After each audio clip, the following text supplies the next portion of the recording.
I'm very lucky to see you, sir. See you, sir. إنا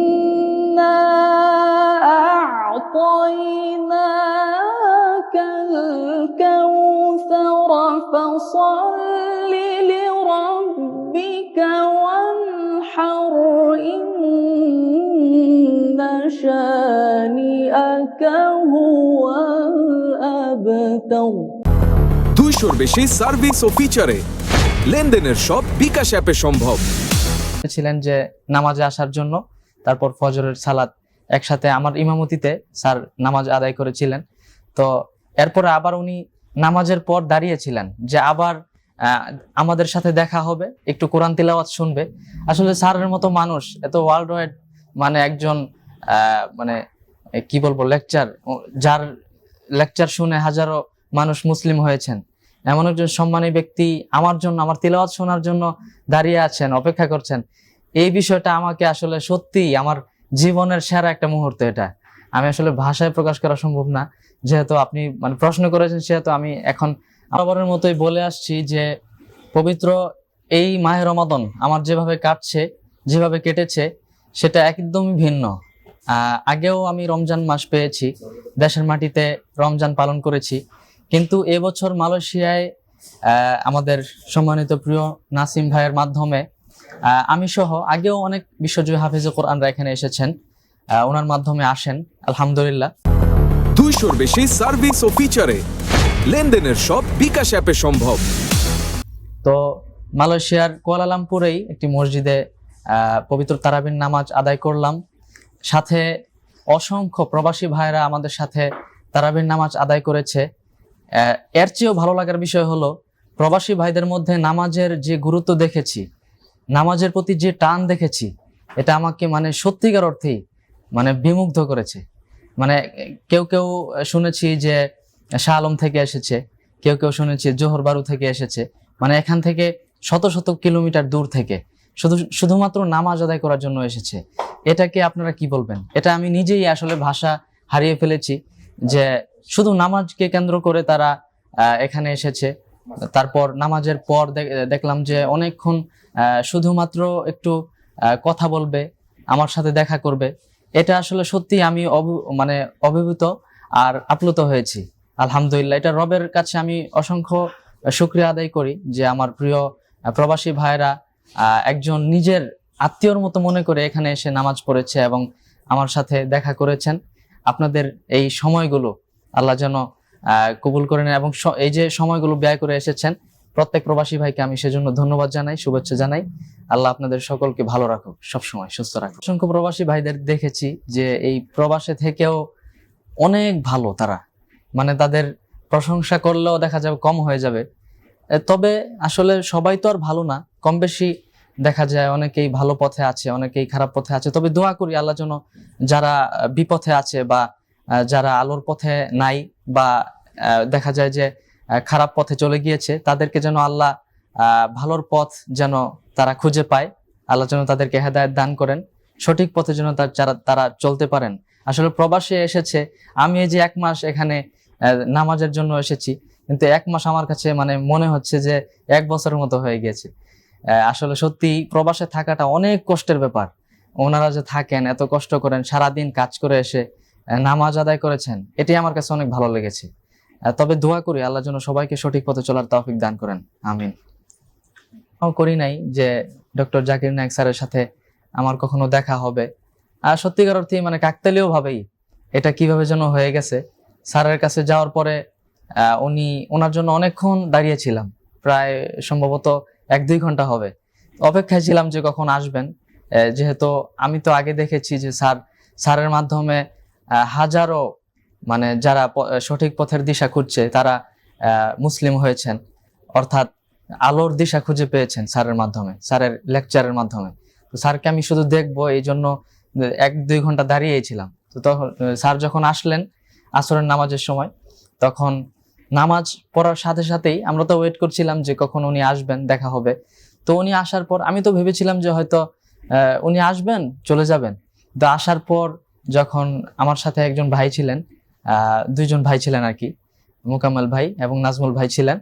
তো ওনারা যখন পরিচয় করে দিলেন, যে উনি একজন হাফেজে কোরআন, উনি কোরআন নিয়ে বিশ্ব জয় করেছেন।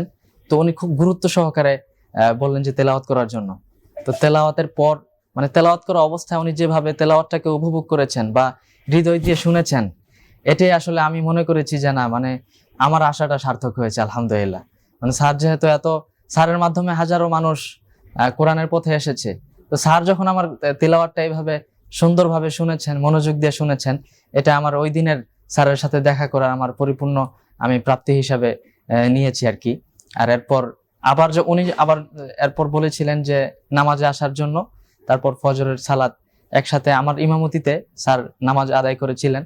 তো এরপরে আবার উনি নামাজের পর দাঁড়িয়েছিলেন যে আবার আমাদের সাথে দেখা হবে, একটু কোরআন তিলাওয়াত শুনবে। আসলে স্যারের মতো মানুষ এত ওয়ার্ল্ড ওয়াইড মানে একজন মানে কি বলবো যার লেকচার শুনে হাজারো মানুষ মুসলিম হয়েছেন, এমন একজন সম্মানী ব্যক্তি আমার জন্য, আমার তিলাওয়াত শোনার জন্য দাঁড়িয়ে আছেন, অপেক্ষা করছেন। এই বিষয়টা আমাকে আসলে সত্যি আমার জীবনের সেরা একটা মুহূর্ত। এটা আমি আসলে ভাষায় প্রকাশ করা সম্ভব না। যেহেতু আপনি মানে প্রশ্ন করেছেন, সেহেতু আমি এখন আমার হাত পা কেমন যেন মনে হচ্ছে যে প্রশ্নের উত্তরগুলো আসলে সঠিকভাবে মানে অনুভূতিটা আসলে ভাষায় প্রকাশ করা সম্ভব হচ্ছে না। যে আমার জন্য দোয়া করবেন।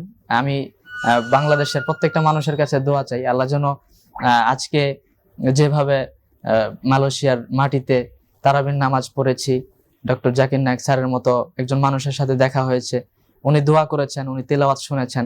যেহেতু কোরআনের একটা সম্মান, এই সম্মান যেন সবসময় ধরে রাখতে পারি, সেজন্য আপনাদের সবার কাছে, বাংলাদেশের প্রত্যেকটা মুসলমান মানুষের কাছে আমি দোয়া চাই। মানে ওনাকে বলেছিলাম যে ইউ হ্যাভ মিলিয়ন্স, হ্যাঁ আপনার মানে ফলোয়ার বাংলাদেশে মিলিয়ন মিলিয়ন ফলোয়ার, মানে আপনার জন্য একটু অপেক্ষা করছে যে আপনি কখন বাংলাদেশে আসবেন, একটু মানুষকে ইসলামের দাওয়াত দিবেন। শুধু এতটুকু বুঝিয়েছি। কিন্তু উনি এরপর বলেছেন যে নেক্সট টাইম ইনশাল্লাহ আমি বাংলাদেশে যাব এবং সেখানে গিয়ে আমি বক্তৃতা রাখবো ইনশাল্লাহ। তখন আমার কাছে খুব ভালো লেগেছে এবং মানে যেভাবে উনি সম্মান করে রেসপেক্ট করেছেন, আসলে ওনার চলাফেরা দেখলে কোনোভাবেই একটা মানুষ বলতে পারবে না যে উনি মানে এত বড় একজন ইসলামের একজন দায়ী, মুখলেস দায়ী। আল্লাহ ওনাকে ইসলামের জন্য আরো কবুল করুক। আমরা সবাই দোয়া করবো ইনশাল্লাহ। الله من الشيطان الرجيم. بسم الله الرحمن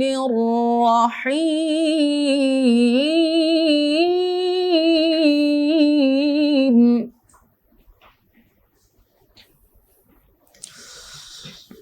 بسم الله الرحمن الرحيم. قل هو الله أحد الله الصمد لم يلد ولم يولد ولم يكن له كفوا أحد.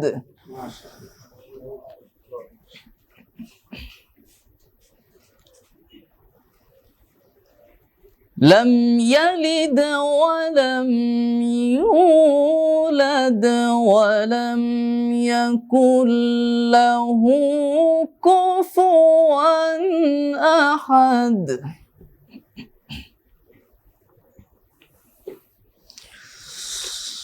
بسم الله الرحمن الرحيم.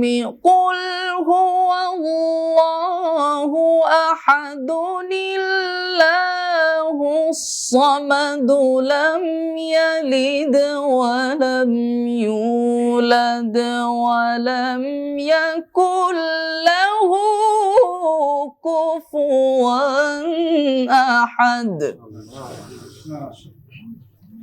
لم يلد ولم يولد ولم يكن له كفوا أحد.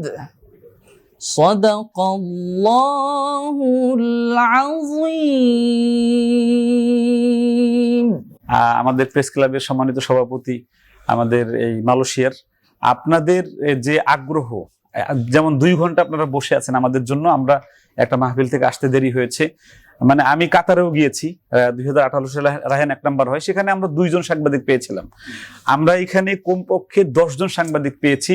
আর আপনাদের এই আন্তরিকতা ভোলার নয়, আপনারা জাতির বিবেক, এই সাংবাদিক ভাইয়েরা, আপনারা চাইলে আমরা যে এই যে কোরআনের কথাগুলো বলছি, রায়হান কথাগুলো বলছে, এই কথাগুলো আগামীকালকে দেখা যাবে যে কোটি মানুষের হৃদয়ে পৌঁছে যাবে। এটা আমি একা একা কোনোভাবেই পৌঁছানো সম্ভব ছিল না। আপনাদের ভালোবাসা, আপনাদের আন্তরিকতা আমাদেরকে বিমুগ্ধ করেছে। মোকাম্মেল ভাইয়ের কথা বলেছেন, আমার বাম পাশে যে আমাদের ধাতুই বলি আমি, আমার কাছে ধাতুর মতোই মনে হয়, আমাদের প্রিয় আবু বকর নাসিম ভাই, উনি মূলত মালয়েশিয়াতে রায়হানকে ভিসা দিচ্ছেন, টিকিট দিয়েছেন, হাদিয়া দিয়েছেন, অনেক বড় হাদিয়া দিয়েছে। আজকে রায়হানের মেয়েকে আজকে স্বর্ণ গিফট করেছে আজকে। এবং যে প্রতিযোগিতা হয়েছিল, ওই প্রতিযোগিতা উনি একজন ওনার। এবং আমাদের নাসিম ভাই সামনে, আমি বাংলাদেশের হাফেজদের জন্য বলছি, নাসিম ভাই সামনে ওয়ার্ল্ড ওয়েড, মালয়েশিয়াতে ওয়ার্ল্ড ওয়েড বড় একটা প্রতিযোগিতার ব্যবস্থা করতেছে প্রতি বছর ইনশাআল্লাহ। আমি নাসিম ভাইকে অনেক দোয়া করছি, আল্লাহ যেন ওনাকে বারাকা দেয়, এবং যত প্রবাসী ব্যবসায়ী ভাইরা আছে আল্লাহ যেন তাদেরকে মিলিয়নিয়ার বানায় দেয়, তারা যেন বাংলাদেশের এতিম অসহায় দুস্থদের পাশে যেন দাঁড়াতে পারে। أعوذ بالله من الشيطان الرجيم.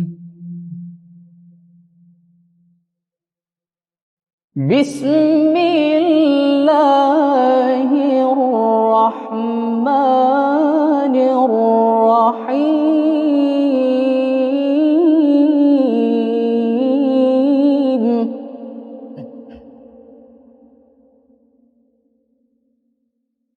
إنا أعطيناك الكوثر فصل لربك وانحر إن شانئك هو الأبتر فصل لربك وانحر إن شانئك هو الأبتر صدق الله العظيم.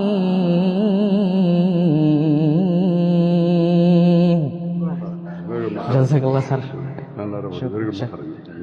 I'm very lucky to see you, sir.